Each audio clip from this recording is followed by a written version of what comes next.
All right, welcome. We're going to go ahead and gavel the September 16th, 2024 Planning Commission meeting for the town of Christiansburg. We're going to go ahead and start off with a Pledge of Allegiance. Mark? Ask everyone to please stand. Pledge allegiance to the flag of the United States of America and to the republic for which it stands, one nation, under God, indivisible, with liberty and justice for all.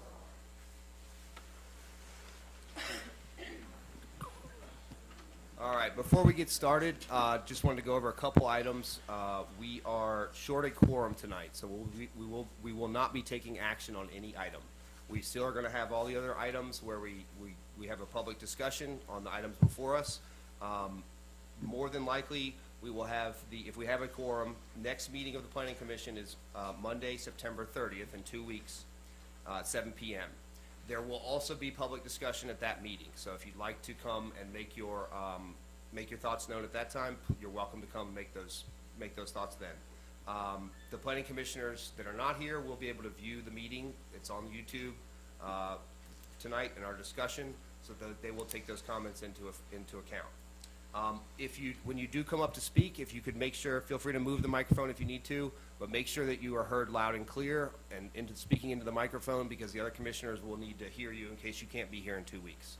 So, all right, so with that, we'll go to agenda item number 2, public comments. This is 5-minute limit per citizen. Anybody can come up and talk about anything that relates, they'd like to bring to our attention. This is not for any of the agenda items that we are discussing later tonight. These are things that are outside of that. So do I have anybody who'd like to come up for public comment about any other item? All right, seeing none, I'll go ahead and close that part. Item number 3 on our agenda is to approve the Planning Commission minutes for July 29th, 2024, our last meeting. We are unable to do that. We will defer that to the next meeting because we cannot take any action tonight. All right, so we are going to start off with agenda item number 4A and B, which 4A is a rezoning request by Robert P. Fralin, registered agent for F&B Land, LP, applicant and property owner, to rezone property located on the west side of Moose Drive Northwest at the College Street Northwest intersection, identified as tax parcel 556A9, parcel ID 008095, and consisting of approximately 16.330 acres from Agricultural District A and General Business District B3 to Multifamily Residential District R3. The property is designated as residential on the future use land map of the 2013 Christiansburg Comprehensive Plan. We're going to go ahead and combine the discussion with item 4B, conditional use permit request by Robert P. Fralin, registered agent for F&B Land LP, applicant and property owner, to allow a planned housing development for a multifamily project of a maximum of 162 apartments in the proposed multifamily residential district R3, zoning district, on property located on the west side of Moose Drive Northwest at the College Street Northwest intersection, identified as tax parcel 556A9, parcel ID 008095, and consisting of approximately 16.330 acres. The property is designated as residential on the future use land map of the 2013 Christiansburg Comprehensive Plan. Caroline, if you'll start us off. Yeah, of course. So the proposed property, as you said, is located on the west side of Moose Drive Northwest at the College Street Northwest intersection, and the proposed rezoning is from agriculture to R3 multifamily residential. And if approved, there is an associated conditional use permit for a planned housing development, which has 7 proposed buildings at a max height of 50 feet, as well as a maximum of 162 units. There have been some concerns regarding traffic impact on the adjacent College Street, and there are several suggested conditions from staff within the staff report.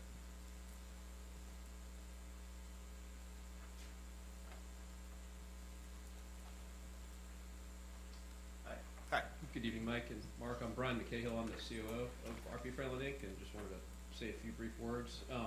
One, we're happy to be back in Christiansburg. Well before my time, Robert really started growing the business back here in Christiansburg, and his headquarters are literally across the street at the old bus station. So it's always fun to be back here. So we've got a very brief presentation. Robert's here. Steve Simonis from Balzer's here, and he's going to have a few comments and share some information as well. And Wynn Phillips, our operations manager that runs our property management division, is going to come up here and speak about the project itself and what we're trying to deliver here. And want to thank her for taking time away from her family to be here tonight. Thanks. Good evening. Thank you so much for hearing a little bit more about us and this project. We really appreciate your time, and of course for all those who can't be present, looking forward to giving them the same great information. My name is Wynn Phillips. I'm the operations manager of RP Franklin Inc. I've had the pleasure of working for the company for about 4 years. Started in our home building division, and then have since been able to grow and work a little bit more with the organization. My daily responsibilities are to work with our property management division.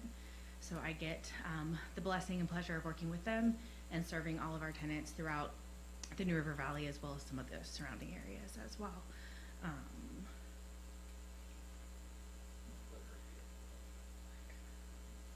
No?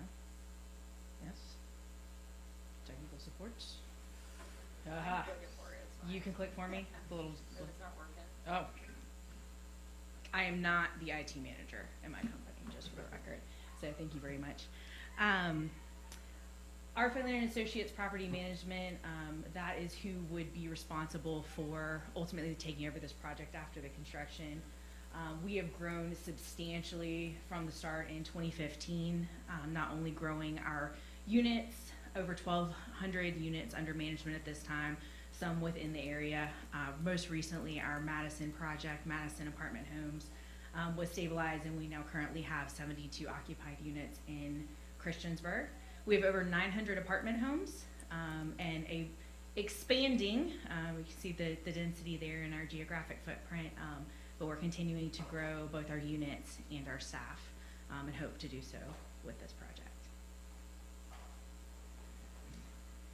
This is a rendering of what you would see from some of our apartment communities, a likeness of what we would do with this project if the application for rezoning is approved.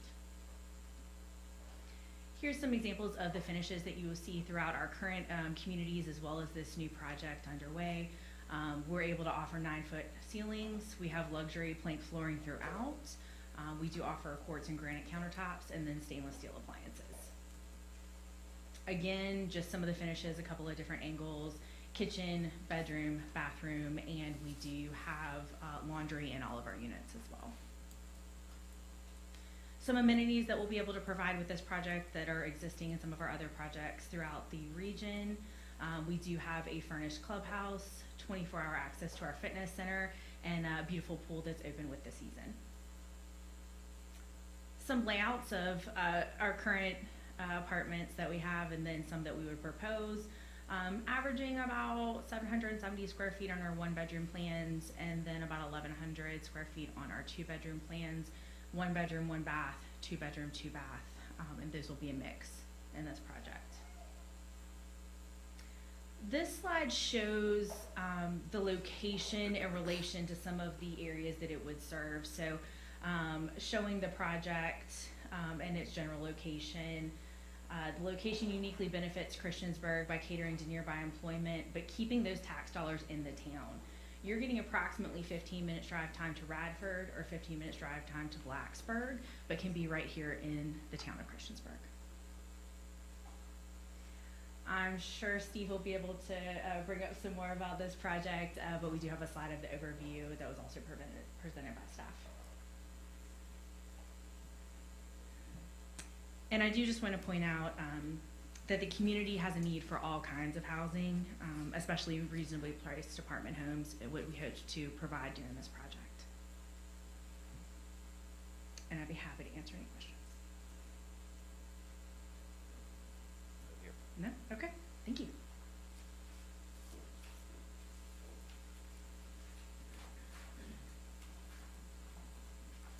All right, one more. So Steve Simonis with Balzer & Associates, 80 College Street here in Christiansburg.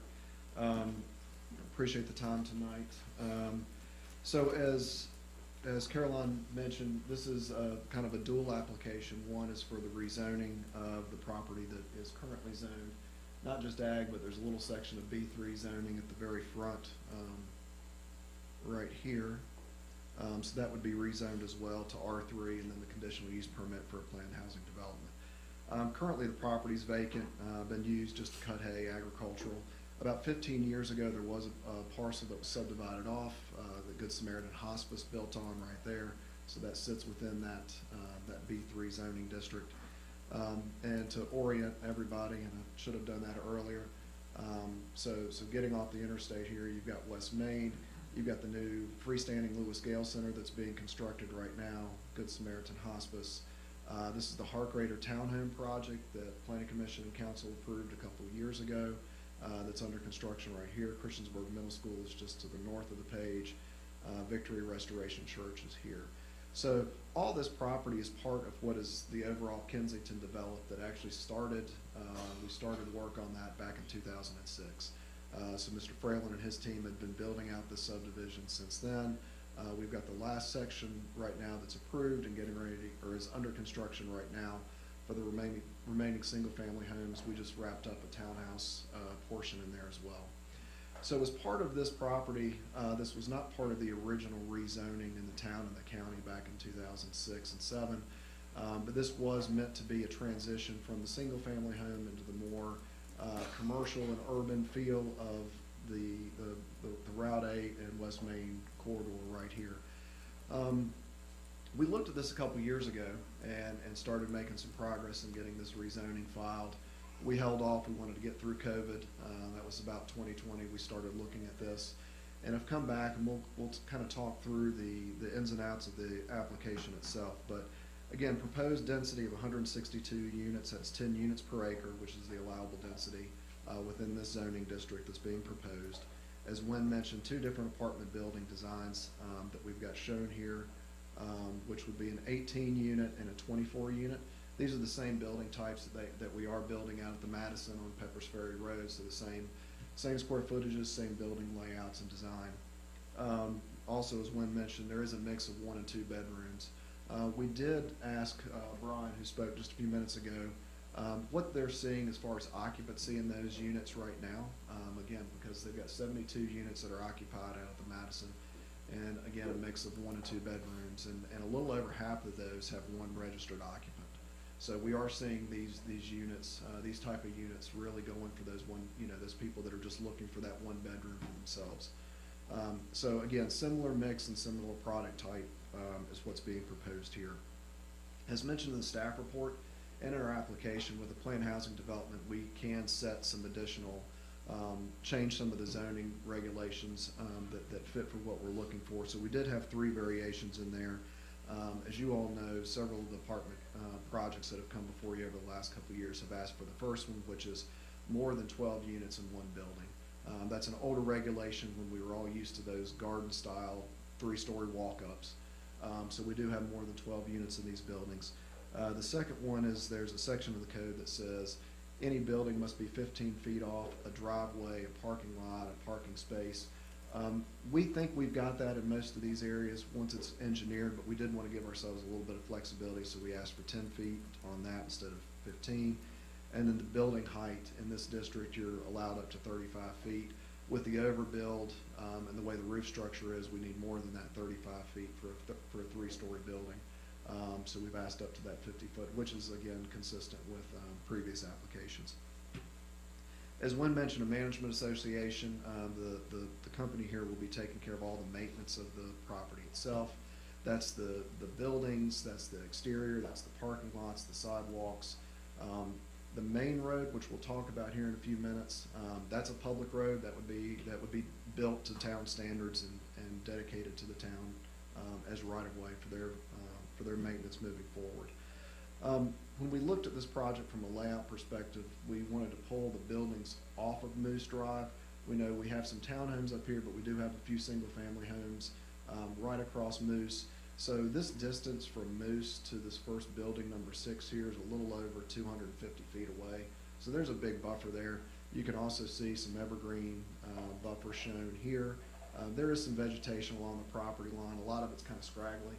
But the idea would be we would plant some areas in here for a 20-foot landscape buffer as shown on the master plan. The rest of the units, as you can see here, make their way back into the site.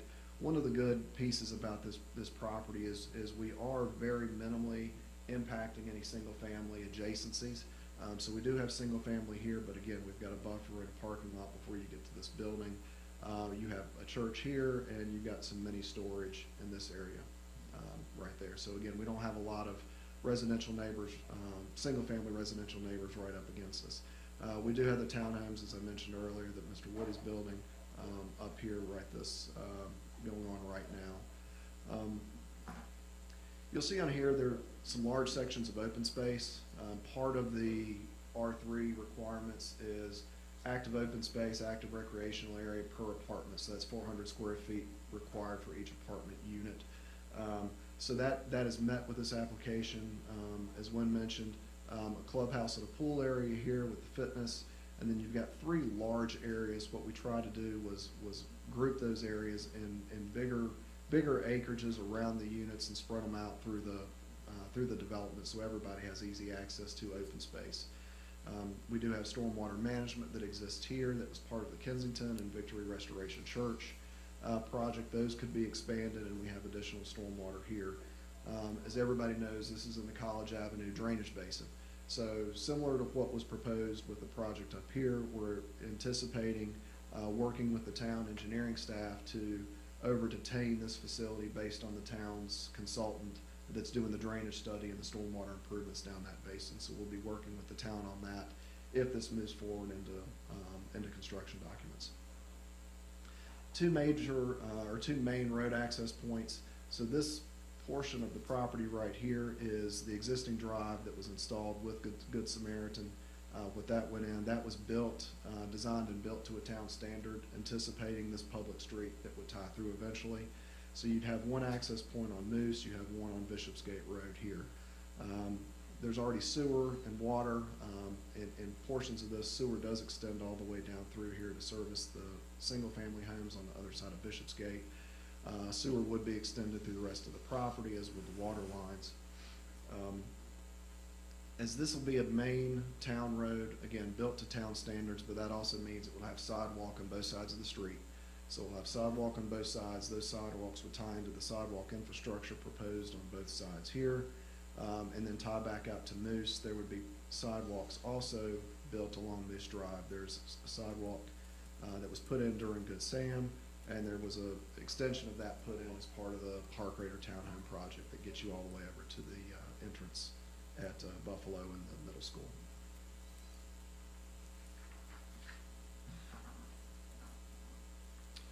Stormwater, we chatted about parking spaces are required to be 2 spaces per unit. That gets us a total of 324 spaces. We've got 338 shown. But as I mentioned, knowing that a lot of these will likely be one occupant, we feel like there's going to be plenty of extra parking above these 14 for the guests. But the way we've got it laid out, you would basically you could have 2 guest parking spaces at each unit, to be used over the course of a day or as you have folks coming in and out. Landscape would be put in based on town code for the parking lots, as well as any adjacent areas for buffering and the overall requirements for the town and their landscape canopy.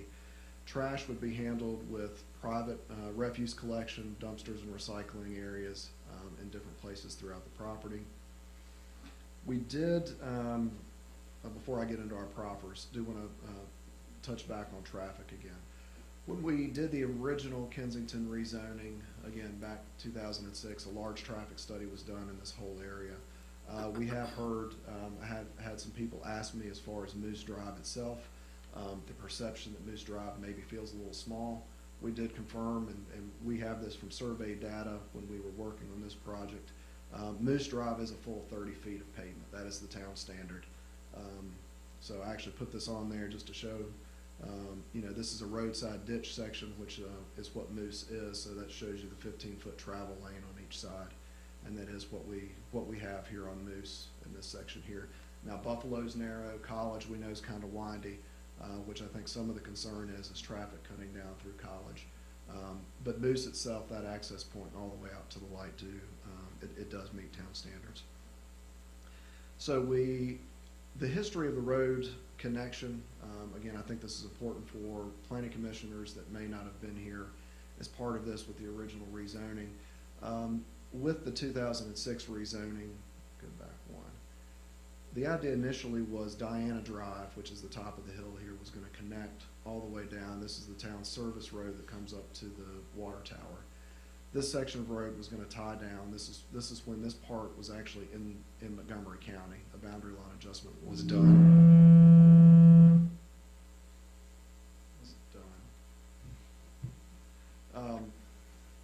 So that was one of the requirements that Montgomery County asked, that we provide a road down to this section here. As we went through this process of designing that road several years ago, there's a lot of town infrastructure in that road. There's the main water, the feeder line, and the line that comes out of the water tank there that would have been disrupted with the grading necessary. So we came back and made an amendment to that proffer from 2006 that a road would connect through this area. So with this project and the proffers that we have in there, this road would have to be installed, constructed and accepted prior to the first certificate of occupancy being granted for any of the units there. Not before the building permits, but before certificate of occupancy. So that's a big piece of the final connection point in Kensington. So that's the reason we have this road going all the way through.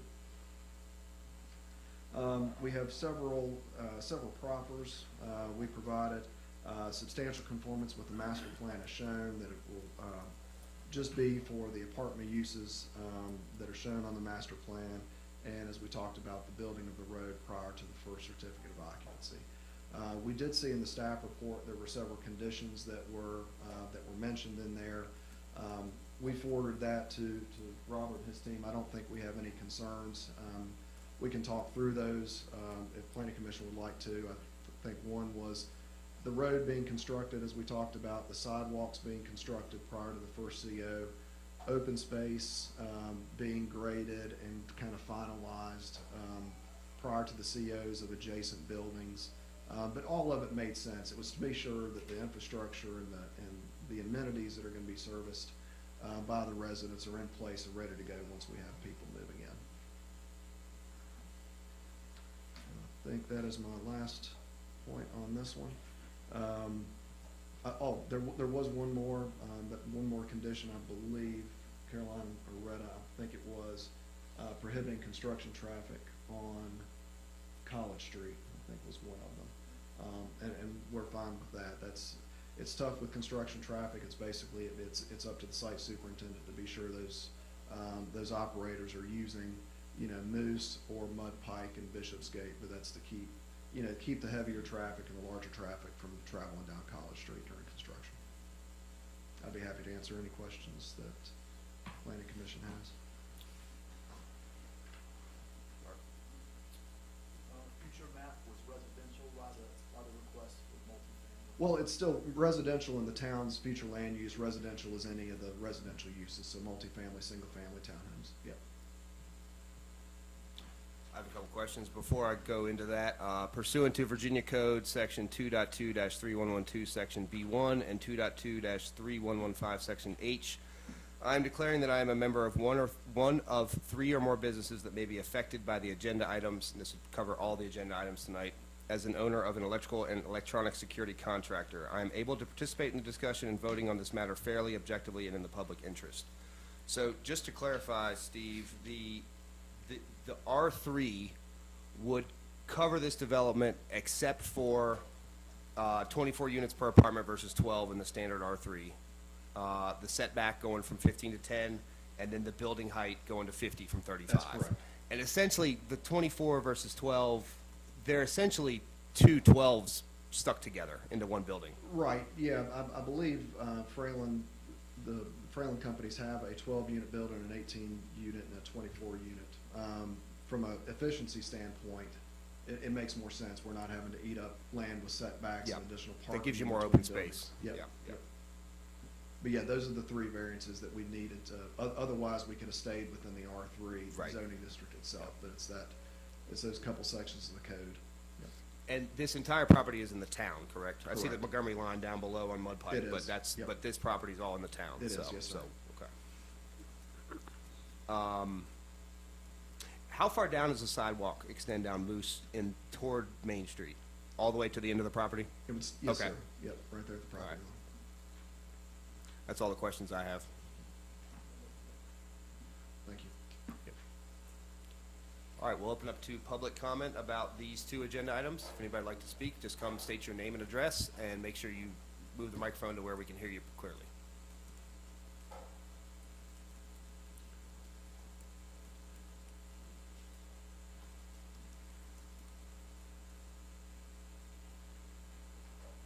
Hello, my name is Daniel Haller and I live at 165 Bishopsgate Road. And I just had a couple questions in regards to the pass-through road and the management of construction during that time.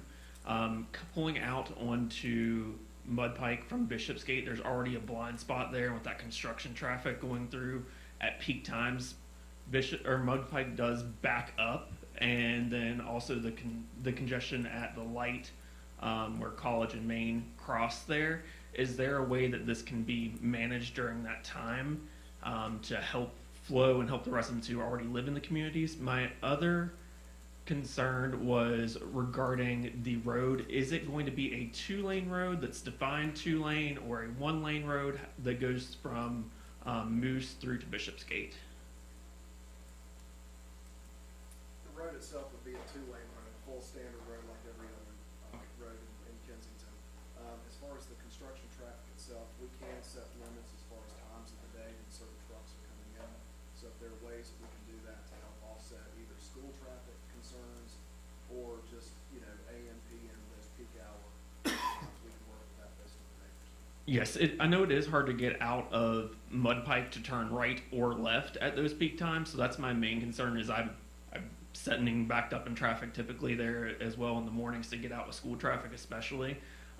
That would be a recommendation that I would have, to make it after school traffic has occurred for construction equipment to come in for safety concerns. My other question was regarding the road where it connects to Bishopsgate. I am the parcel directly across from where the road connects.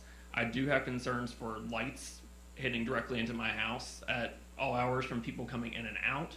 I don't know if there's a way for the road to be angled so that does not occur or not. That's one thing that I would like to have more information on, as it would impact my quality of life in my home.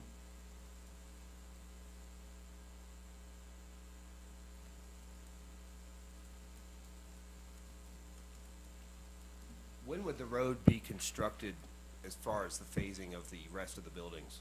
The road would go in first. The road would go in first, okay.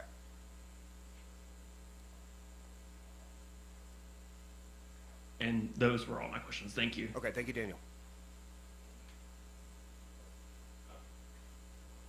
I apologize. What is the timeline for construction as well? That was the one thing I forgot.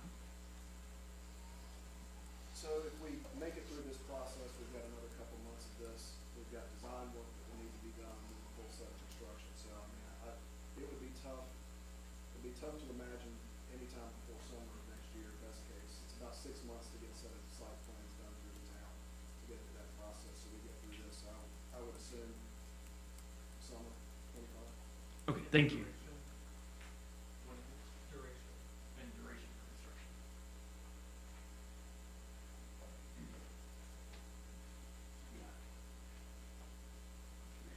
Sure, yeah. Good evening. I'm Robert Fralin. Nice to see you guys. We would likely build all of this close to the same time, and so it would take probably a year and a little bit to build this project, if I had to estimate. But I would be surprised if we were under construction within 18 months, just the way the world seems to work in construction these days. Yeah, and you have legitimate complaints, and we would like to work with you. We will. Yeah. Good. Thank you.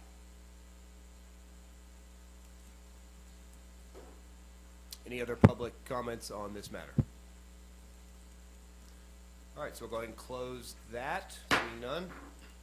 And we'll move on to agenda items 4C and 4D.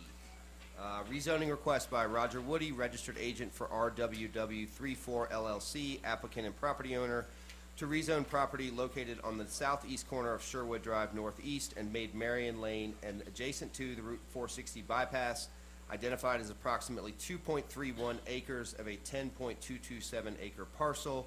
identified as tax parcel 499-A12, parcel ID 0188085, from single-family residential district R1 to general business district B3.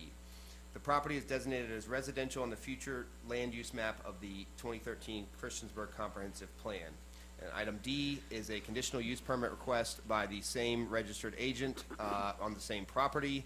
The property is, to allow a 90-unit townhome residential development in the general business district B3 zoning district on property located on southeast corner of Sherwood Drive Northeast and Maid Marian Lane, and adjacent to the U.S. Route 460 bypass, identified as the same tax parcel and parcel IDs as mentioned in item 4C. Caroline? Yeah, so as you said, the proposed property is located on the southeast corner of Sherwood Drive Northeast and Maid Marian Lane and adjacent to the US 460 bypass. The proposed rezoning would be from R1 single family residential to B3 general business district, and there is an associated CUP if it's passed. The conditional use permit would be for a townhome development with a maximum of 90 units and a density of 10 units per acre. And there have been some concerns raised regarding traffic circulation in the area, as well as a lack of open space within the proposed development. And there are some suggested conditions from both staff and the developer within the staff report.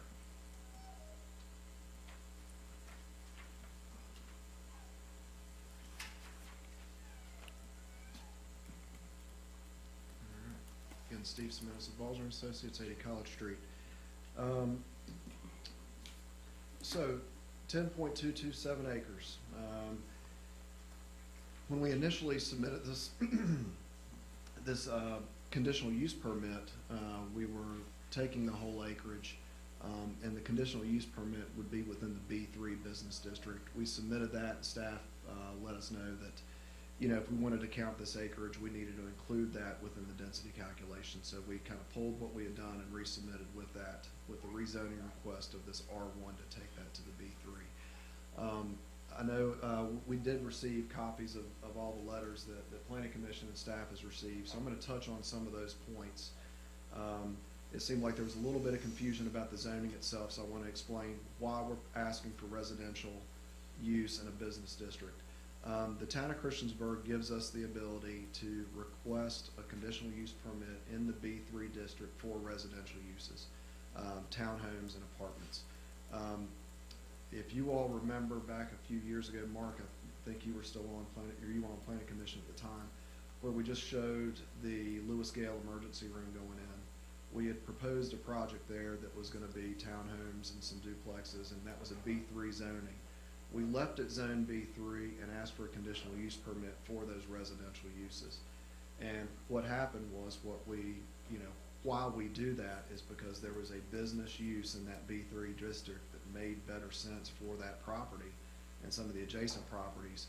And now we have a commercial use that's, commercial and, a medical use that's going in on that property. So we've done that similarly on a project just above the car wash on Franklin Street across from Dairy Queen.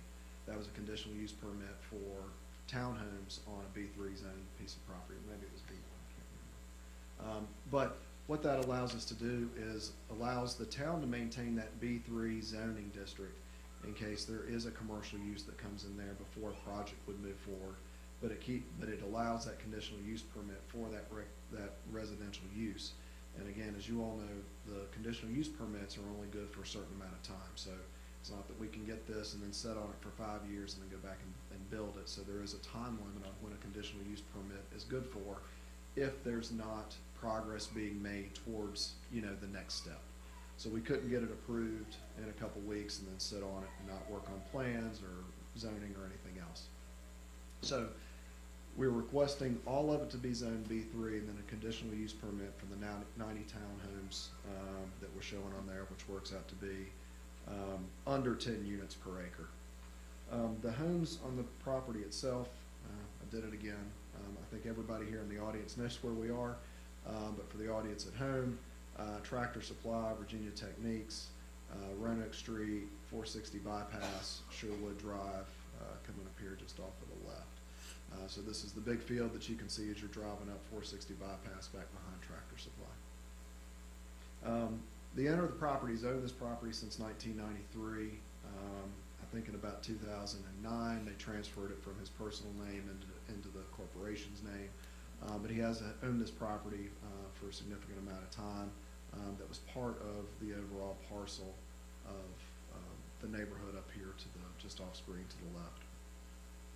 So the unit types that are being proposed, this is just our existing conditions map, so you can see the Sherwood Drive townhomes that were built here on Maid Marian Lane. This is two stormwater management facilities that you can see down here at the bottom of the page. This was a stormwater facility that was part of a town project, a VDOT project, I believe, that took water from across 460 to Tade's here. This was a sediment basin that was put in when some of the grading was done up here. So this would be our stormwater facility for this site if it moves forward. So the unit sizes themselves, so these would be 18-foot and 30-foot wide townhome units. So very similar product to what he's building over at the last site we just looked at, just at Harkrader, adjacent to the previous project. So there'll be a mix of 2- and 3-story.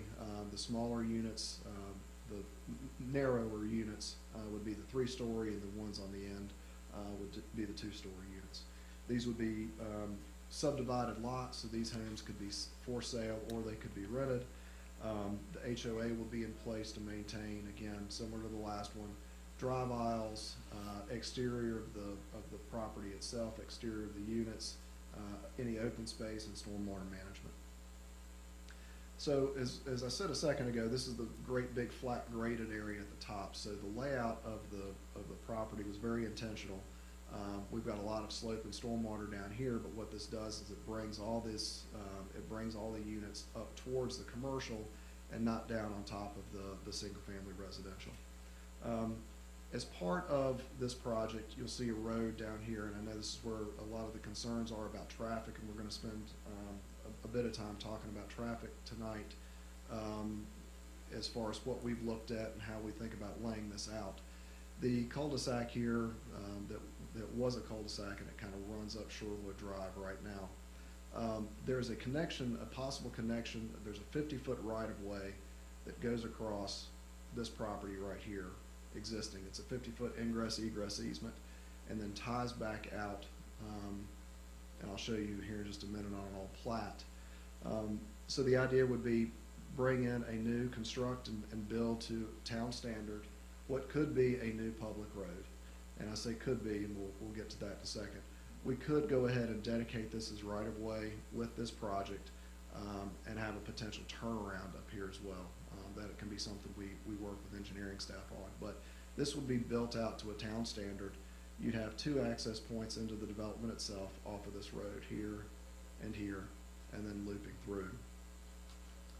2 spaces per unit. We've got 186 spaces provided, so a few extra above what's required. There was a question about open space. We do have a large section of non-developed property, which is down here on these slopes and the stormwater facility itself. Townhomes aren't required by code to provide open space for recreational facilities such as the apartments are, like we just looked at.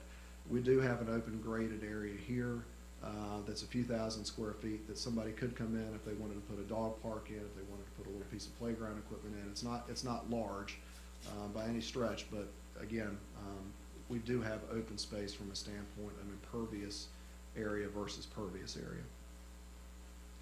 We've laid out water and sewer, provided that to the town. Trash would be handled again as the last application with private dumpster collection here on both sides. This is set up with parking lots as opposed to some of the other. This is a similar layout to what we have at the Harkrader townhomes, but not similar to some of the other projects that have been developed. I think one was mentioned in one of the developments off of Providence, I believe, Twig Street, some of those townhomes that have been built. Those are more in the oak tree manner where you've got a drive aisle and then you've got a private, basically drive lane that leads up to the individual units, and you get folks parked on the streets.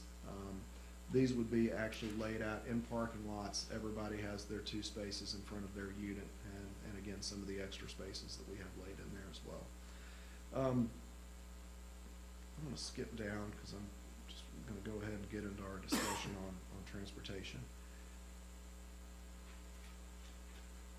Maybe. There we go. So I'm going to go back into some history here because I think it's important for Planning Commission to hear this as well.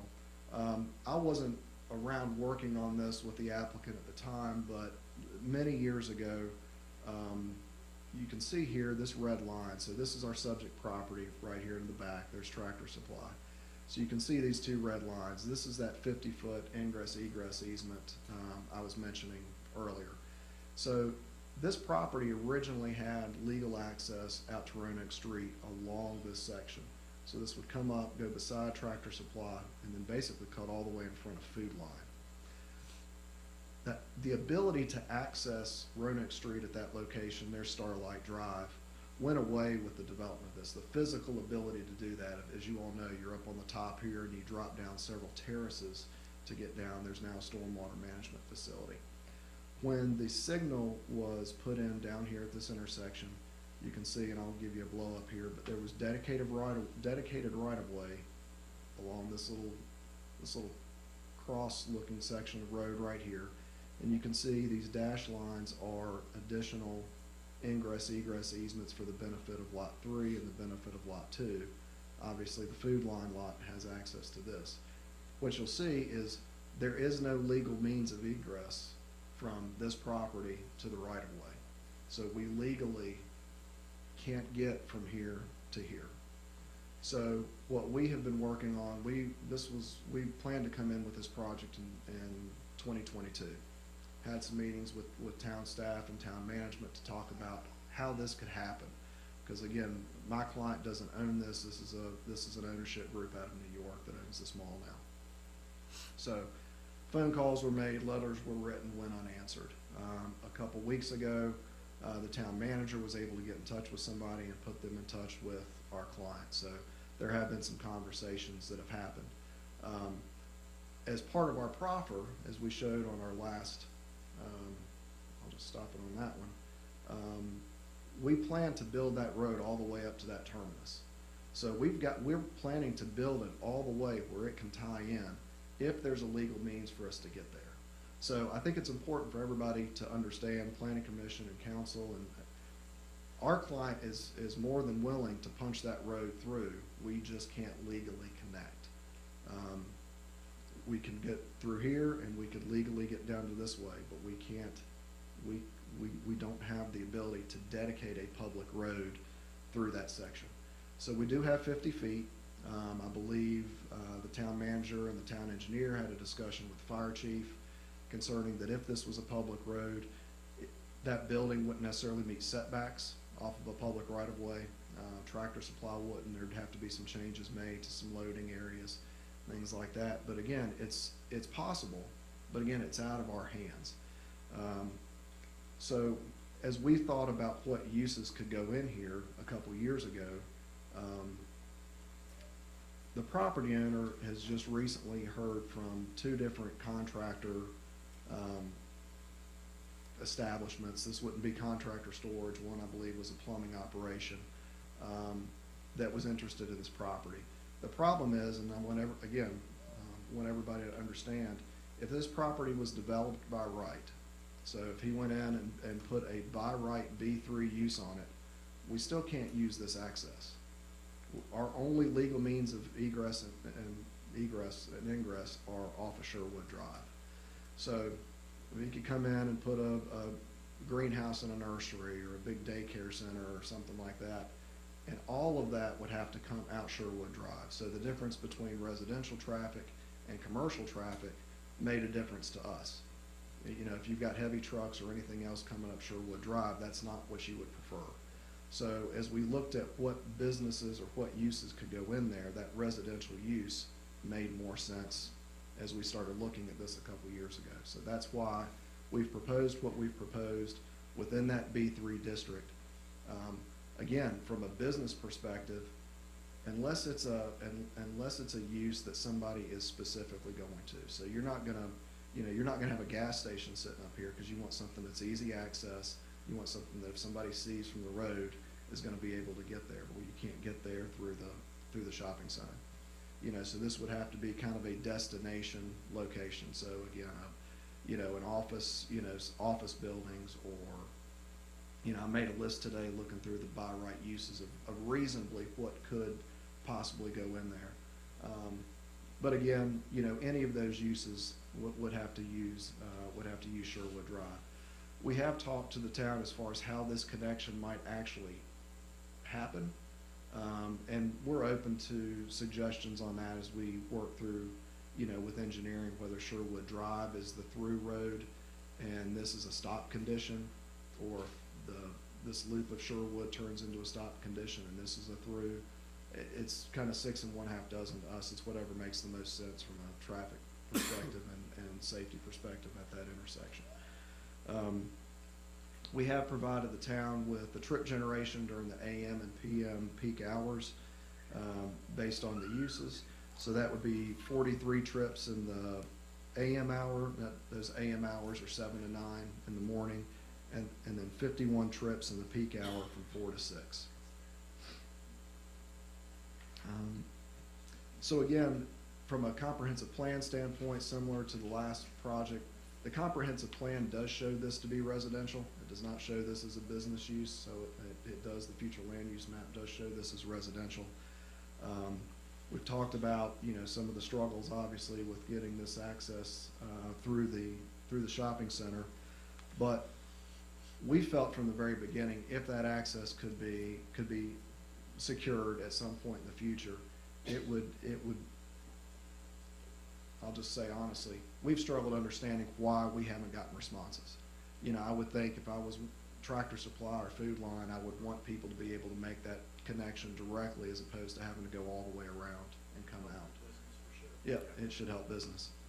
But again, that's part of the struggles with dealing with the company that's out of town. So our intent is to get it built, and if we can, you know, get the road built to this point, and if we can work something out with those folks, that's a benefit to everybody, including all the existing folks that live back there. That wouldn't just be for this development, it would be for everybody back on Sherwood and Hans Meadow to be able to have that direct access out to this intersection here. So even with the road as proposed, you know, legally stopping at this point, we'd still have the ability for people, you know, walkability. You know, people could still walk into Tractor Supply or Food Line. It's giving you that potential for the new road connection in the future. And as I said earlier, it's residential traffic in a residential neighborhood versus commercial traffic going down Sherwood and Hans Meadow. We have two proffers that we put in substantial conformance with the site plan, and that we would build the road, you know, build the main road to town standards to the property line during construction. We also offer 3 conditions, the same as those first 2 proffers, and then adding just for the townhome use, no other residential uses would be proposed other than what we've shown. I'm going to stop there and ask if you guys have any questions. And I know we've got several neighbors here that'll want to speak, and may be able to address some of their concerns as we get a little further along. Okay, thank you.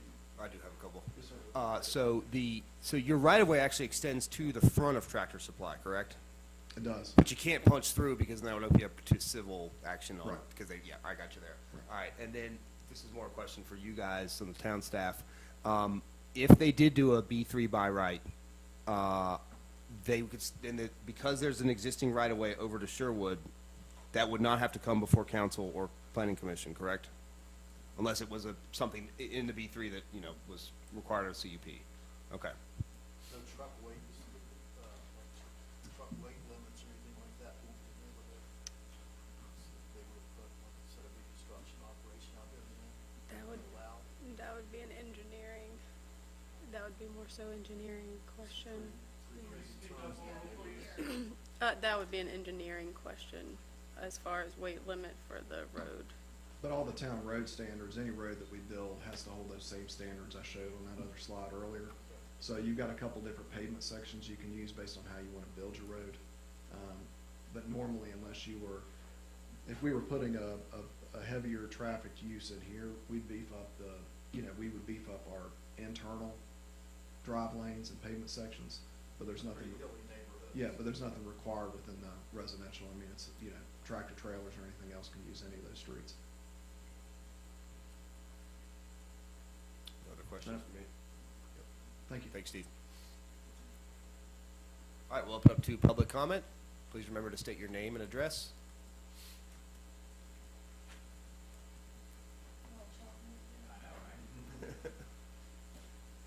David Wood. I live at 1310 Sherwood Drive.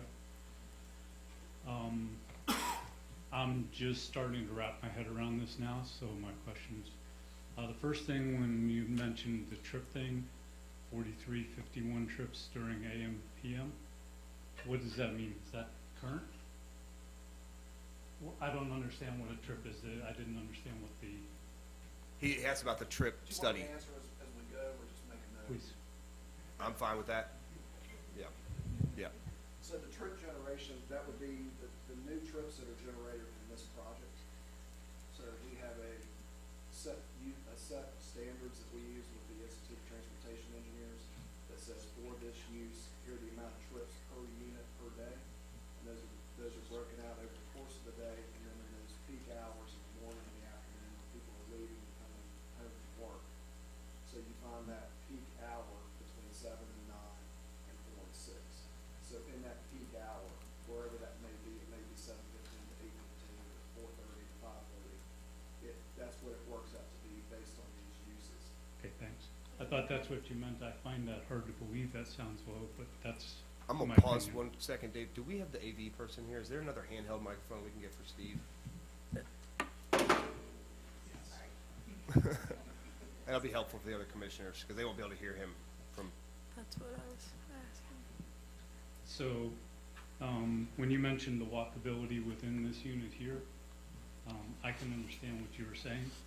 I have a strong concern in my neighborhood for walkability. We have a lot of people who walk dogs. We have a lot of children. We also have an odd island section along on Sherwood Drive. Also, we have an interesting hill coming up with Hans Meadow coming up to Sherwood Drive. That is some traffic concerns already. The amount of additional traffic, particularly if all of this traffic is forced through our neighborhood, is going to be a significant impact on the safety, in my opinion, of our neighborhood, and it will drastically change the walkability and the nature of our neighborhood. So I just wanted to start with at least those concerns for right now. Thank you.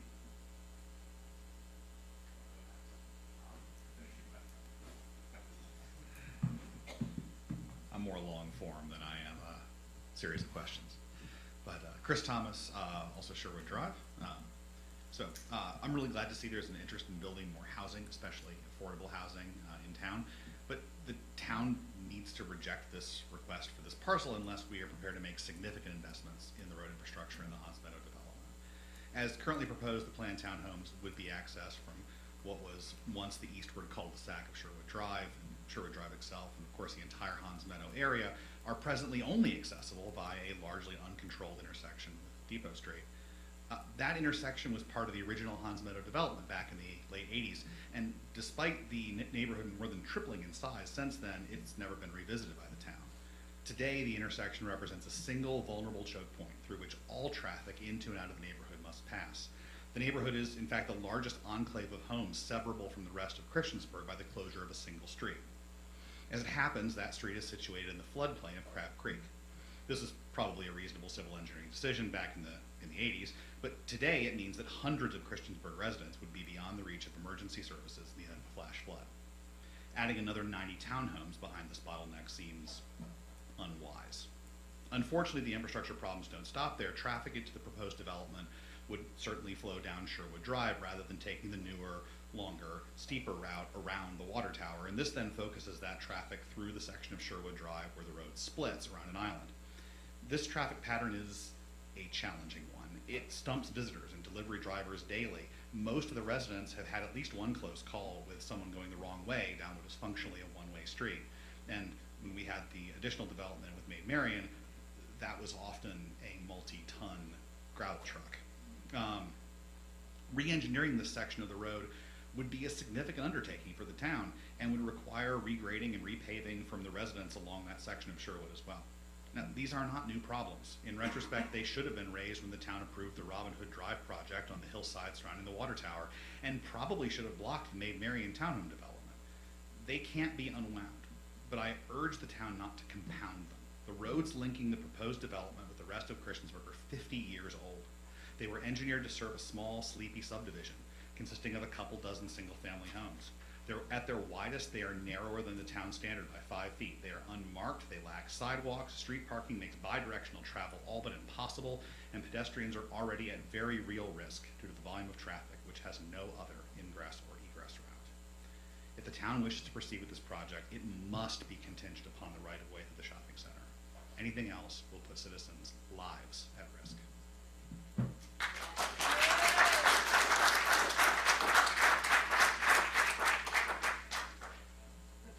Thank you, Chris.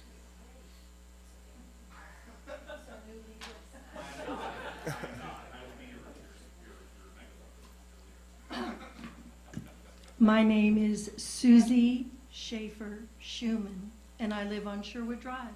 Lots of S's, I know.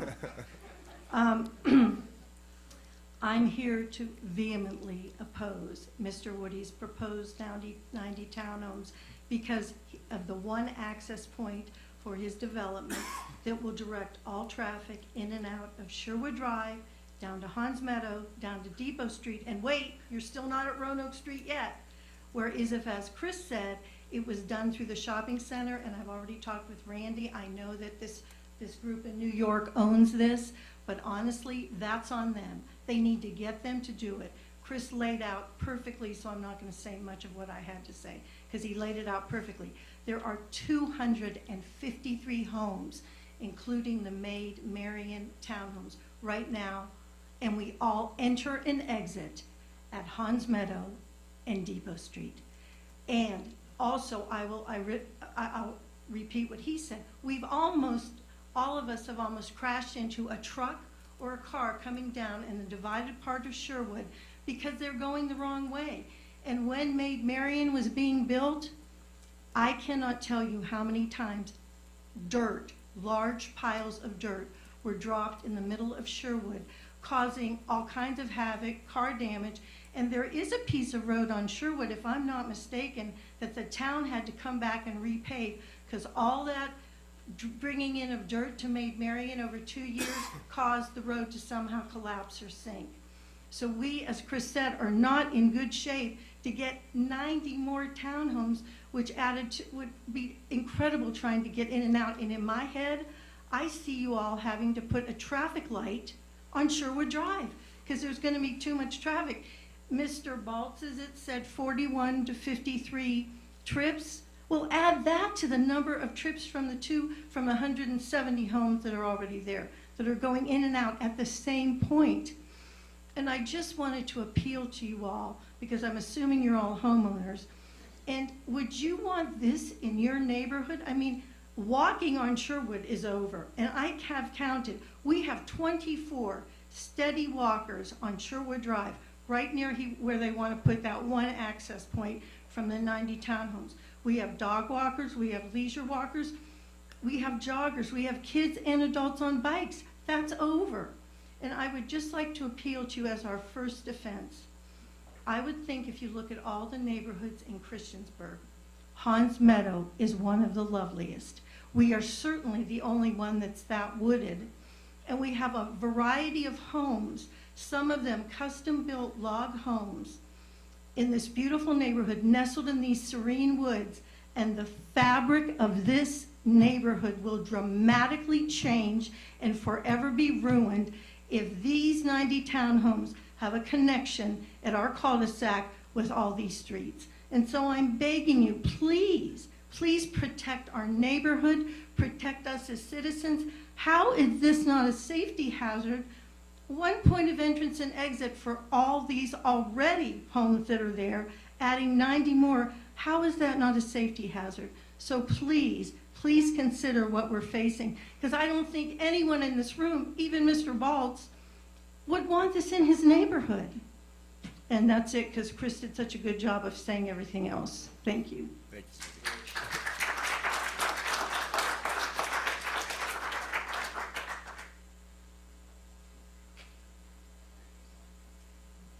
Good evening, Andrew Tweed, 1140 Sherwood. I would just like to quickly echo the sentiments of my neighbors.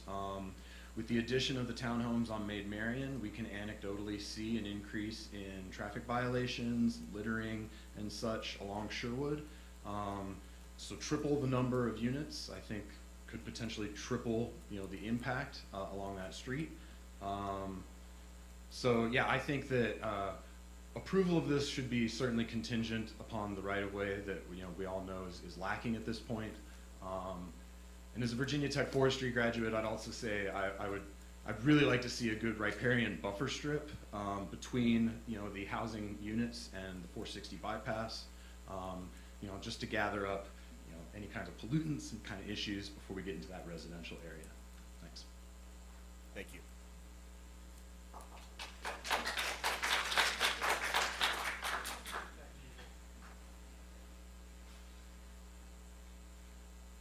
I don't know, this microphone might not go long enough for me.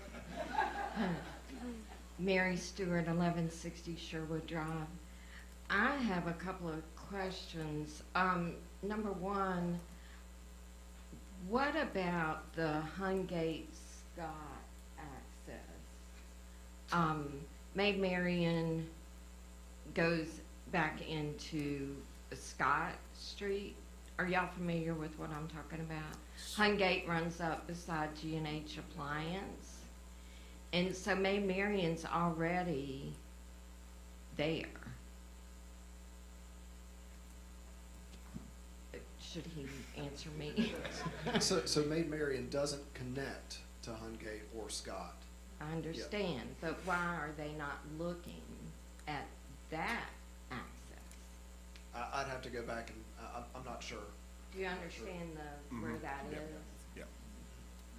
So is somebody gonna get back to us about that? We would pull it up, but Yeah, I saw it restarted. So, if you want to pull that up when that comes back up. Okay. I have another question. Go While we on with wait. that question and we'll come back to that. I understand that everywhere we have a housing crisis and affordable housing. I don't think any of us want to deny people that opportunity to have a place to live. I'm curious to what the occupancy is in the Maid Marian section right now. Does anybody have that information?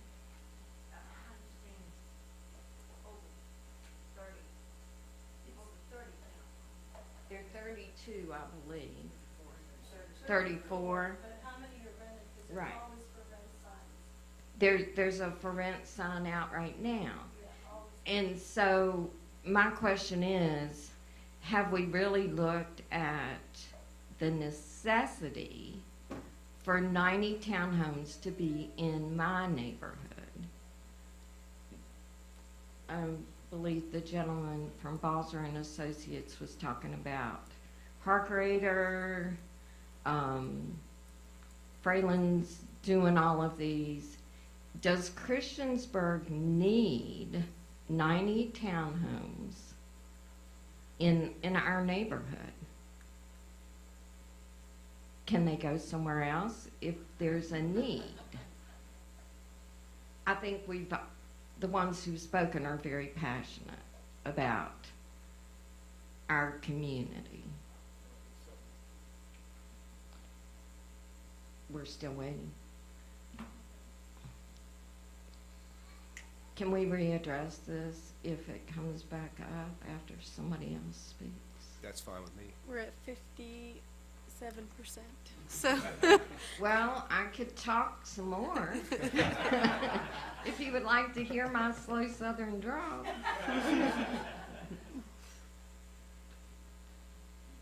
I know this other Yeah, why don't we just, yeah, Mary, if you want to come back up when the computer comes back up, we can discuss the Wonderful. home gate and Scott.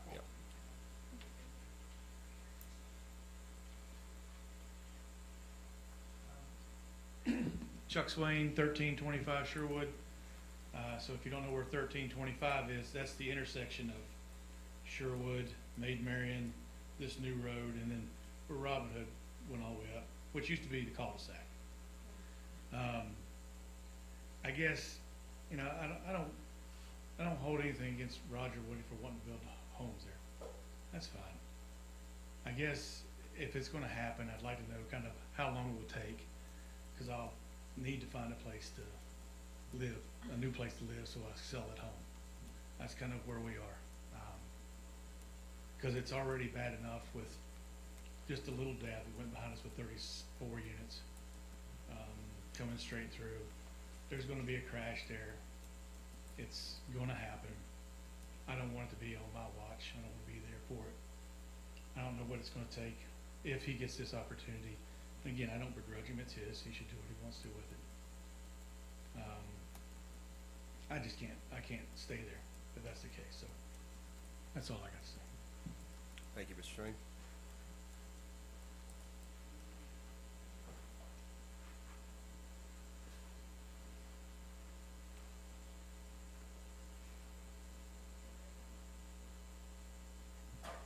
I'm Brenda Wade. I'm not from Sherwood. I'm from 180 Justin Lane. And if this goes through, it will be just about in my back door. And I just would not like to see it go through. It's a quiet neighborhood now, but it will not be if it goes through. So that's basically what I have to say. Thank you. Hi, I'm Lisa Wood, and I live at 1310 Sherwood Drive, and we bought when it was a cul-de-sac. We live right on the end there, right next to where the retention pond used to be. And I walk during the day. I'm one of the walkers. Some of the other people here walking their dogs. I watch the traffic. Since Maiden, I guess it's Maid Marian, has been put in, our whole neighborhood changed dramatically. I mean, there's a lot of rentals, so we have people coming in and out. We have a lot of college students coming to visit their other friends that live up in there. There's been near accidents, and when I can't even back out now without really slowing down. I can't imagine traffic coming through there to build. But like everyone else said, you know, we don't want to stop if he wants to build, but why can't this wait until there is access and nothing be done until the access happens? Why does it have to be such a hurry? Thank you.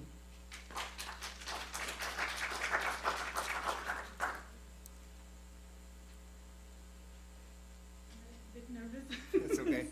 So I'm Sarah. I lived in 1200 Sherwood Drive, and I'm just have a little bit comment about. Do you know how is the shape of our driveways? It's a little bit hard and sharp, and some of the people, they just try to park up, and when they coming with the backside, and that's from the Sherwood, from 90 townhouses. It's too much for the traffic, and it's gonna be a little bit messy with the people. So just make sure about, we have a hard shape from our driveways. That's what I have. Thank you, Sarah.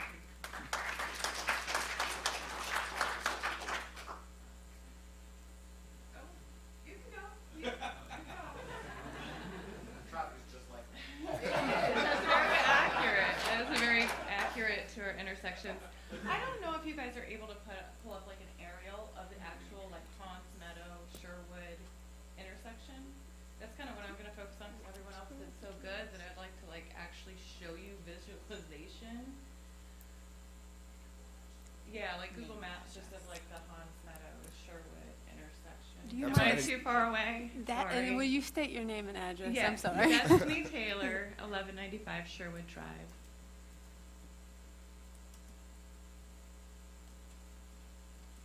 I'm would reiterate, I wrote a whole little thing on very professional paper and pencil on composition paper, but they said everything that I was gonna say. But I do wanna address this intersection specifically.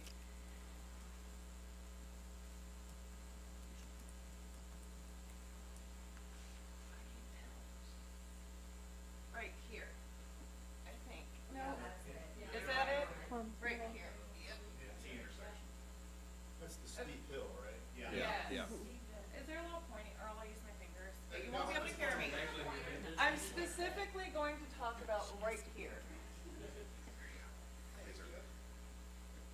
I'm still not gonna be able to do it.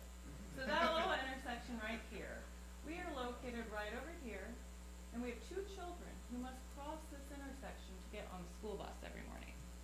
That is also the only way that pretty much anyone from this area, and probably up all the way here, and then we have all of Maid Marian over here, they all exit through this way and enter through this way to get down to Depot.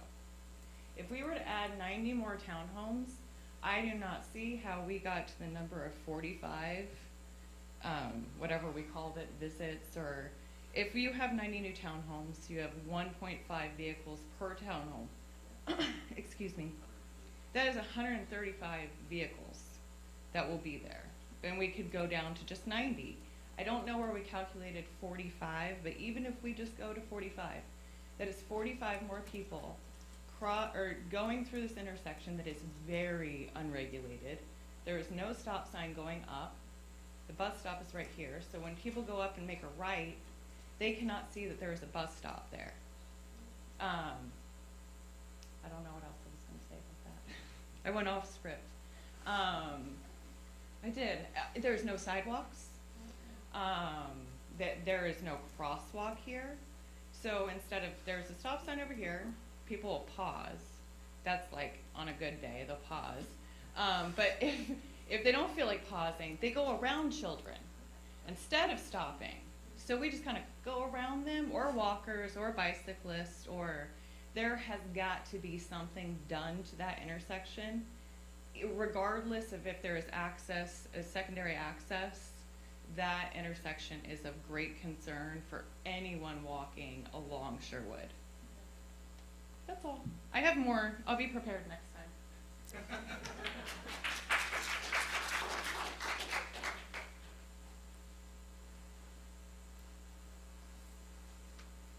My name's Barry Orndorff. I live on 160 Justin Lane.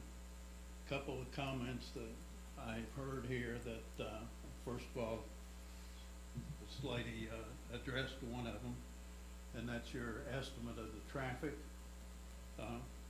I'm a former VDOT employee, and I worked on the interstate highway when it was being built. VDOT's numbers on Interstate 81 back in the late 1950s was 17% of the traffic was going to be truck traffic.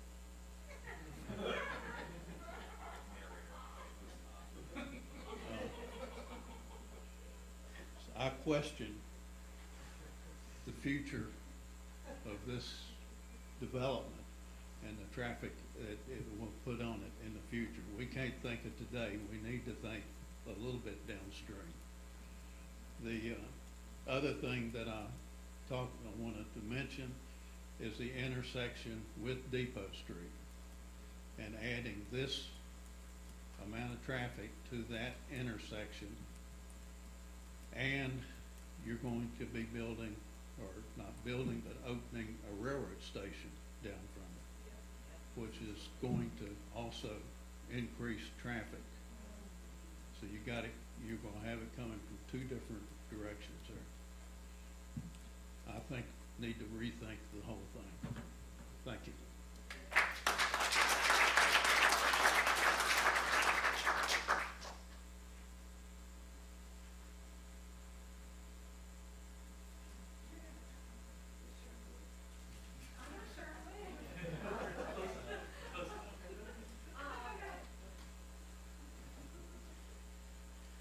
Pat Somerville from 70 Justin Lane. That is the townhouses that is by this map, south, right there. The cul-de-sac comes out, comes almost to the side of Tractor Supply right there. As the other lady in our neighborhood at, I think, 170? 180, Justin. Yes, that's at her back door. We have a lot that, I don't know whether that's changed hands or not, and whether Mr. Woody has that lot, but that lot D is the one that is, wraps around some townhomes there. If by chance, he gets that property, he could put, townhouses on that property. That's another HOA. But I foresee that it's potential that he could have a private drive that comes out right on Justin Lane, and those townhouse people can take a nice shortcut, go into the private drive on that property there, and then come out on Justin. I cannot imagine that happening. Anyway, I think that could be potential. I can't imagine as the density of the townhouses, 90. If this is approved, I can't see that it could be possibly approved with 90 townhouses. I think the density needs to be reduced greatly.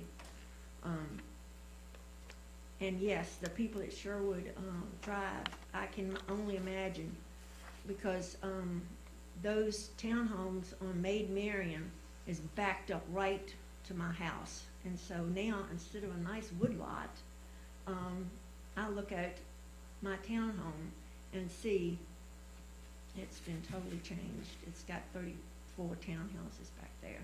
And all of those are going down Sherwood.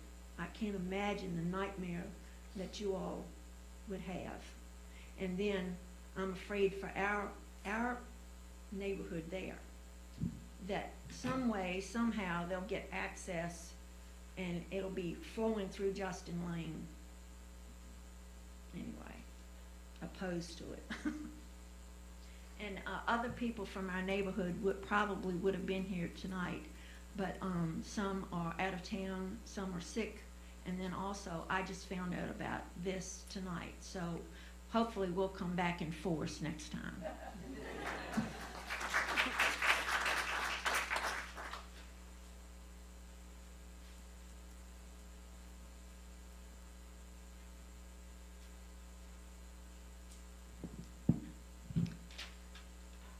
Hello, my name is Sasha Shrampar, and I live on 280 Robin Hood Drive. So I'm not Sherwood, but thanks, I appreciate it. So part of my concern was the trip study. Why was 7 a.m. the start time? Because some of us leave, like a good chunk of us do leave before 7. So the trip generation that we use is a national standard. Okay. So they ask us to look at the peak hours in the morning, which are on average in every locality, 7 a.m. to 9 a.m. in the morning, and then 4 to 6 in the afternoon. Those are the peak hours that the transportation engineers at VDOT and the towns ask us to look at and study. Okay. Would you guys be amenable to looking at 6 a.m. as a start time, or even 5 a.m.? Because there are some people that do leave significantly earlier than 7 a.m. So those are the standards that when we do a trip generation analysis, right, we take whatever the use is and go through the calculations based on this big thick book I was talking about earlier. Right. And those are the times that are set within that book. If there was let's say this was something there at a large employer like the Arsenal or Moog over in Blacksburg, where you've got multiple shift changes that are not in those normal times, we do look at those, but typically on just a residential area, it's the 7 to 9, 4 to 6. Okay. The other concern that has been brought up is obviously depot. I know that we noticed, my husband and I noticed that there was a street light all of a sudden that was nice and shiny and bright that hadn't been there before, but it's still a blind curve. I had almost been rear-ended myself multiple times coming from the area coming from basically the railroad tracks to the neighborhood. I've almost been rear-ended a couple times because people go so fast, and it's also a blind curve. So it's an immediate, very quick short stop basically that you have before you turn into the neighborhood on the one-way. The other thing is the timing of the traffic light from Depot to Roanoke Street. It's not always the best timing, so I hope if you guys do approve of this, that you adjust the timing, because that is a problem as well, especially if we're gonna have that many more people living in the community. The other thing that people have brought up were renting instead of people like buying outright. We have people flying up Robin Hood Drive regularly. There's been one person that we have reported multiple times. So if we're having more and more college students and their friends coming in, I don't have a problem with that. But there's going to be an issue with more speeding, people flying up and down the roads. I don't walk much anymore in the neighborhood as a result of all of this traffic issue. So adding 90 more, that's kind of insane to me, but that's just me. And as far as affordable housing, I would hope that it's truly affordable and not these $1,600, $2,000 per month rentals that most people can't afford. So that's all I've got to say. Thank you.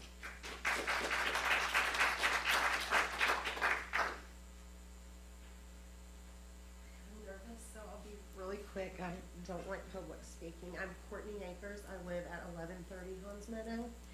And my neighbors have done a wonderful job of saying, way better I can ever do. I just would like to say a few things.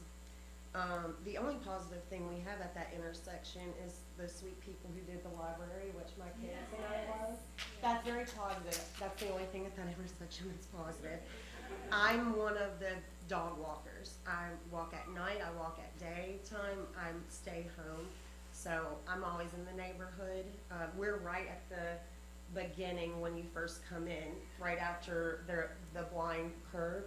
And just the other day, this week actually, I was getting ready to walk the dog, and the girl I do her yard across the street, her friend was backing out, and this young man, I haven't called the cops yet, but I feel like I should, because he's going at least 45 to 50 down our road. I flagged the girl that she could come out. She had plenty of time if someone were driving at a right speed. She had already cleared the driveway, and then he comes ripping around the corner and almost hit her. And my son told me this was a very Karen thing of me to do, whatever that means. I don't like that, but he calls me that sometimes. But I don't normally do this, but I said, slow down, it's 25 and children live here. And he, both middle fingers, nah, nah, nah, boo, boo, and then gave me a dirty look before he flew off. And now my fiance is furious because he's scared for me to walk now, but our dogs are huge, so I'm not worried about it. But he was a young man. That's not the only one. I mean, they fly. Everyone here, if you ever drive by my house, you know I'm outside in someone's yard, and I see all the traffic, and I don't mean to be rude to anyone, but it's so off. It is really, and it's such a beautiful neighborhood. I grew up in the country, so I don't really like to have close neighbors, but I have fallen in love with this neighborhood. This is my third summer here, and I love it so much. I love the people, but it's getting to a point, it's truly dangerous. And last week we had an incident, a young lady at the intersection of Hans Meadow and Depot hit a tree head on into a tree right there, I reckon, where they're putting the, do you guys know where they're putting it to?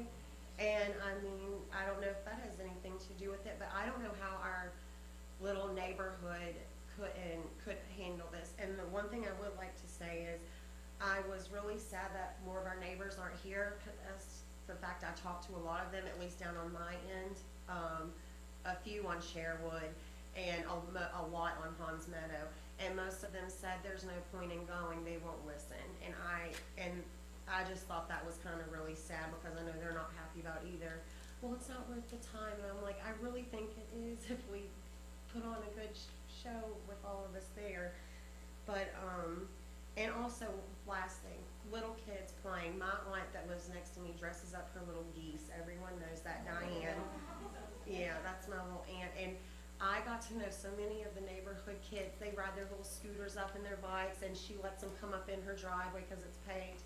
This is the first summer I've really noticed the little kids don't come out anymore. One, Garrett, he would come out. He's like 3 years old with his mom. And he would always come out and try to put on a show for me. He'd like come and wait out in I've only seen him once all summer, and they came out every weekend walking. It was like clockwork. And I don't see any of that anymore. And so I would just like to say that I agree with all of my neighbors, and for you to really think about maybe finding another place very nicely. But that's it. Thank you. Thank you, Courtney.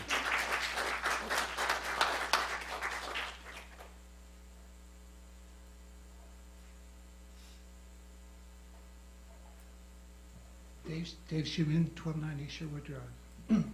Mr. Simoes, Yes, sir. I do this with my kids, it drives them crazy.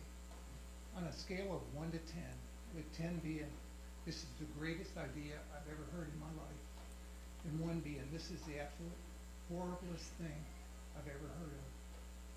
How do you rate taking all the traffic out of that subdivision onto Sherwood Drive on a scale of 1 to 10? What's that? As I said during my presentation, we would like to get the other access out, but I'm just townhomes. Sir, I'm sorry. You seem like a reasonable person. Just on a scale of 1 to 10, how do you rate that? It's better than commercial traffic that's by right going down your neighborhood. That's how I would rate it. So you won't give it a rating? I would So just Dave- like to get a perspective. Dave, if you have No, sir. a specific question about the project, then I'll actually direct those to Steve. But if you have Okay. Christiansburg is a wonderful town. We have wonderful neighbors. It's been a fantastic place to raise a family. We had 4 kids. One of our kids got to go to Radford, one got to go to Duke, one got to go to Virginia Tech, one got to go to UVA. And we are so blessed to have gotten to live here. It was a special place on that road. Back when my kids were growing up, there was a cul-de-sac, and there was a basketball court, and we would play basketball. We would go down the cul-de-sac and play basketball. The kids, when they got out of school, they would go out, and all the neighborhood kids would play. We have a responsibility that we make things as good as we had it growing up, as good as our kids had it growing up. The kids that are here now in this subdivision, they deserve what we had. And the solution to this is fixing the road between Tractor Supply and Food Lion. It's not putting all this traffic down on Sherwood Drive, but I think we owe it to the kids. We need to make life better for our kids than what we had. Thank you.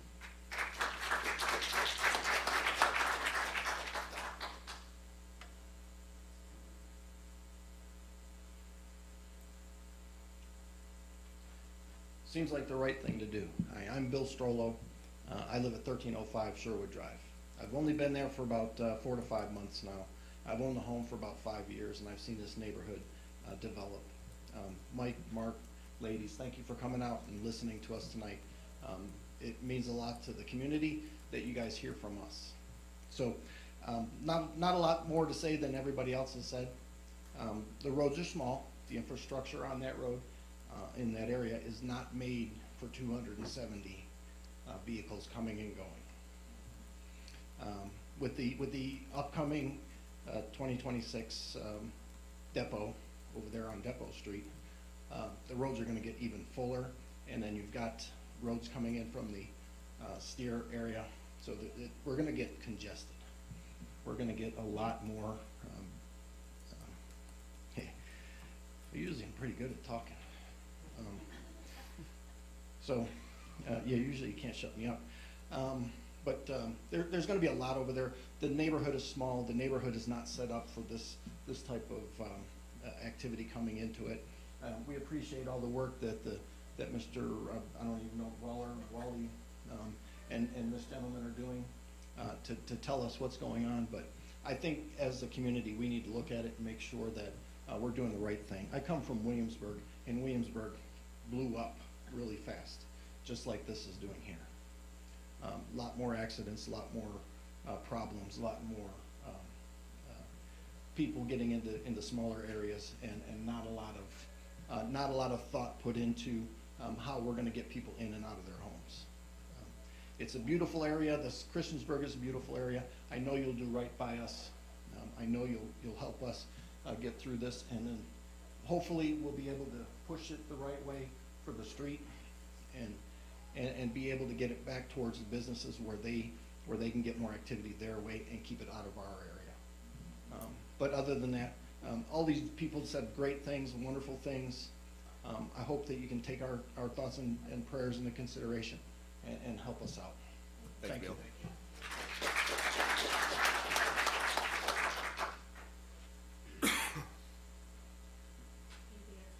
Maria Buckner, 1085 Hans Meadow Road. I'm also not great with public speaking, and I'm nervous, but so my husband and I bought our home in 2020, back when the housing market was very hot. When we saw the house on Realtor.com, we put an offer that same day. We had no idea that neighborhood was there, and we thought we had found an absolute gem. And we love the neighborhood. Since 2020, the new development with the 32 townhomes has been built. As others have said, we watched those big old trucks bringing dirt, bringing, all the construction, all the supplies, etc. And we definitely don't want that again.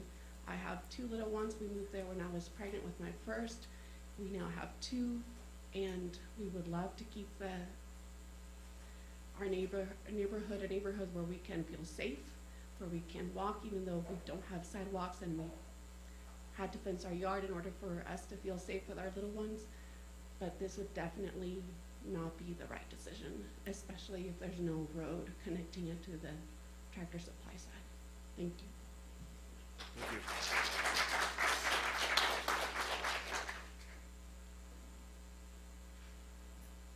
Any other public comment besides Mary? Yeah, you can go ahead and.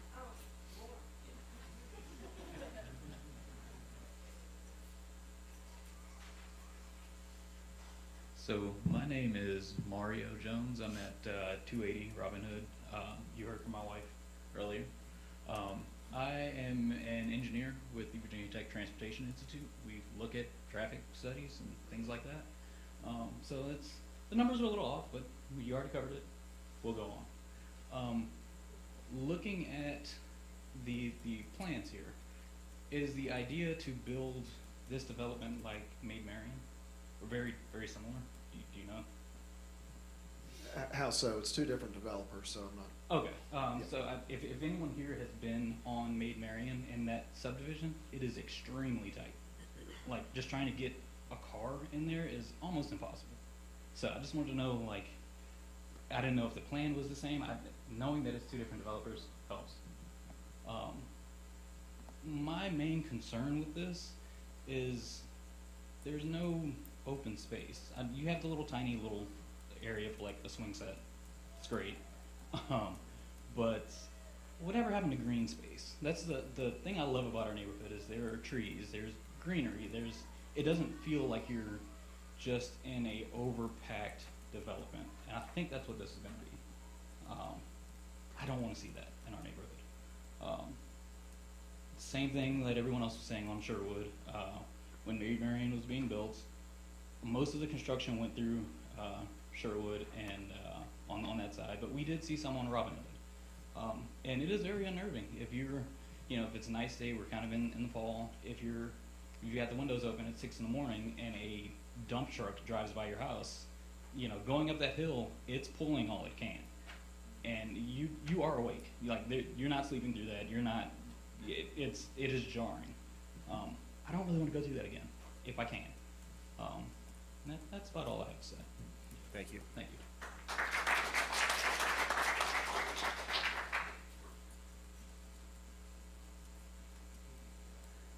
Mary, would you like to continue?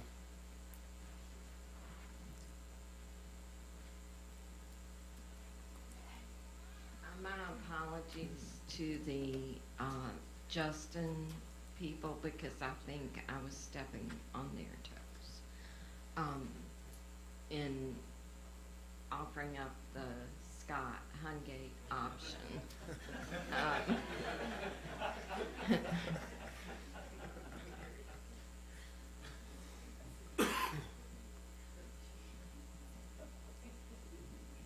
Are we able to get an occupancy of Maid Marian? The 34, how many of them are currently rented? I don't think that'd be something the town has, information the town has, correct? Yeah. It would speak well to that kind of, the demand of that type of housing. So we can't get it?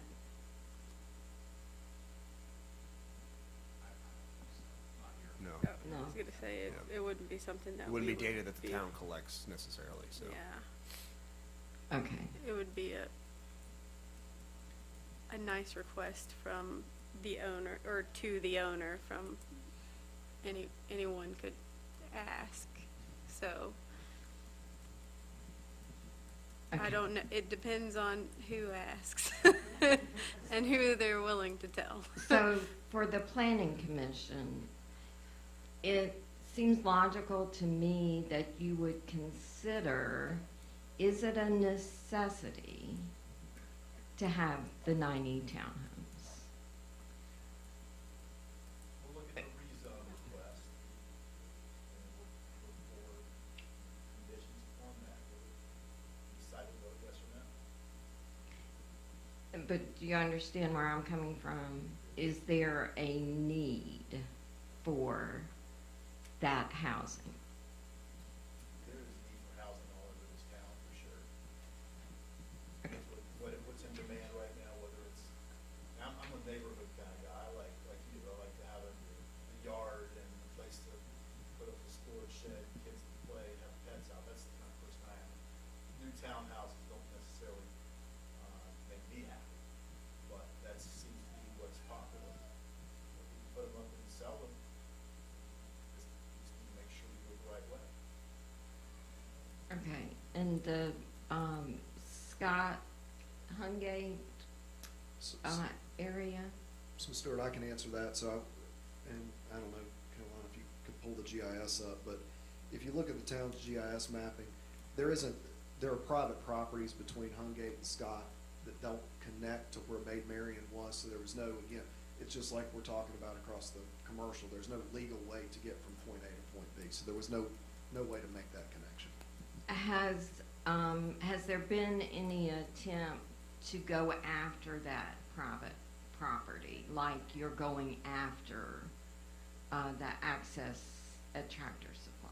Not that I'm aware of that happened during the Maid Marian development, and that was a by right development, that was already zoned R3, so they did that by right.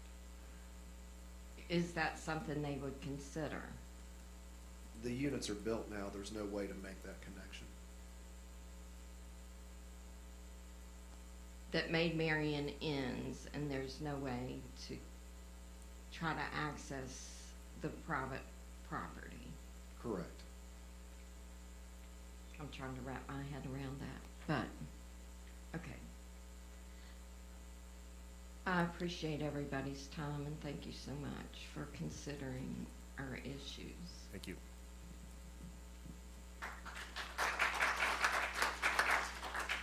Steve, I had another question for you. What are the the dot dash lines between Justin Lane and the proposed right-of-way? Or is that a lot?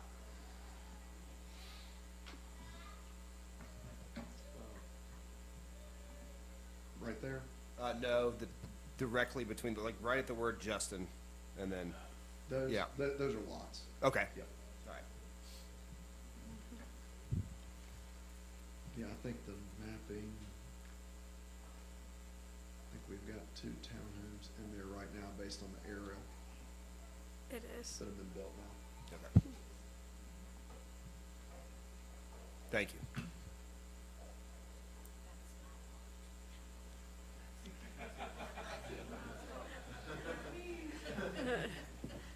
Joe Bias, 1095 Hans Meadow. Can we revisit the picture that showed the previous right-of-way that went in front of Food Line? The one that we ended up closing off after they redid the red light?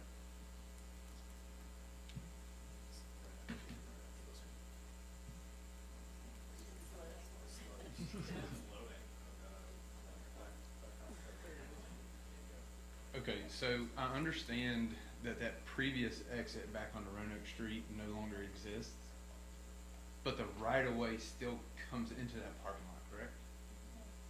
What keeps that, if that road is there, no one's gonna patrol that, there's not gonna be a toll booth saying you can't go straight.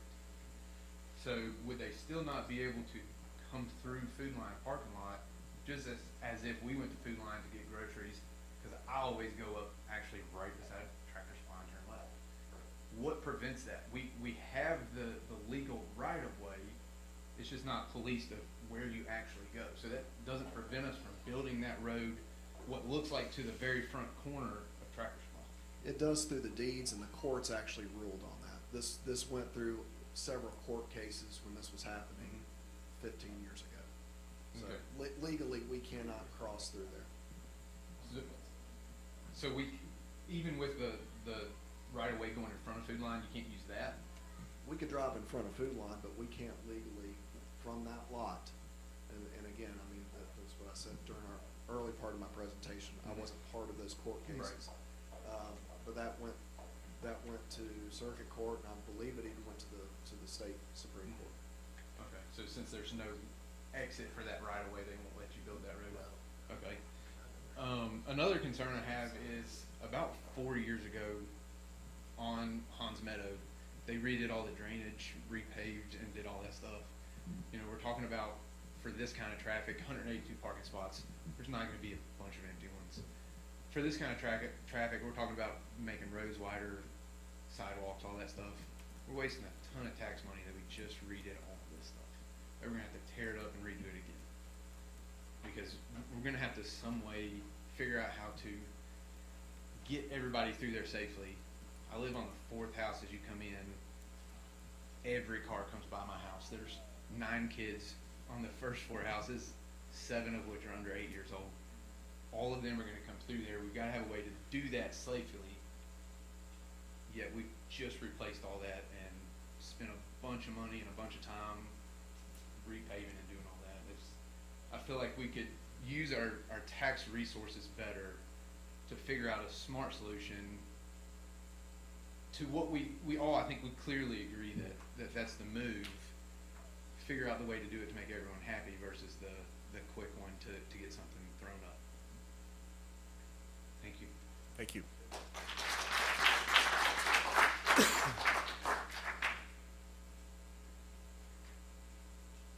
Any other public comments? All right, hearing none, I'll go ahead and close the meeting. And that's all that we have on the agenda for tonight. So just a couple items. Our next meeting, where if we have a quorum, we will be taking action on these, or will likely be taking action on these, is Monday, September 30th, 7 p.m. here again. The final decision on any of these will be made by the town council. Currently, that hearing is set for Tuesday, October 8th in these chambers, 7 p.m.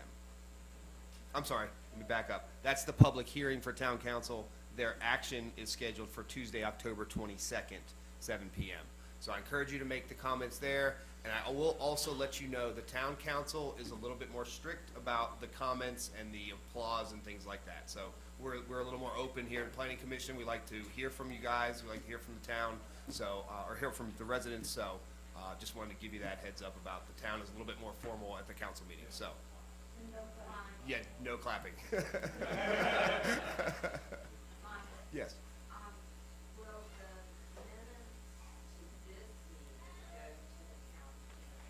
Yes, they do. If we decide to, we will make a recommendation based on a vote of a quorum of the planning commissioners, and that will also go to the town council. So we make a recommendation to the town council. So, if we decide.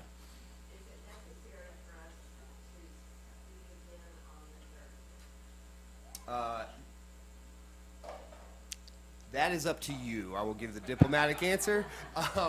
The other commissioners will have access to the video from tonight. It usually gets posted pretty quickly, like within a day, or if not the same night. And so they will have the minutes also before they make any decision. So. I just want to be sure that if they don't see the passion that we had tonight. Are they really watching the video? I can't speak for the other commissioners. I know. I can't speak for the other commissioners. I do know that I'm planning on being there for that meeting. I've written down everybody's name who spoke tonight, and I've been making notes the entire time, so I'll be able to relay some of the items that you spoke about, as well as the applicant. So. Am I correct in saying that even though if you all voted against this, the town council could vote for it? Yes, and vice versa. Yep, our decision is non-binding. And so therefore, comments to the town council is extremely important too. Yes. Yeah, I would agree with that statement. All right, thank you all. We're going to close the meeting, and you all have a good evening. Thank you.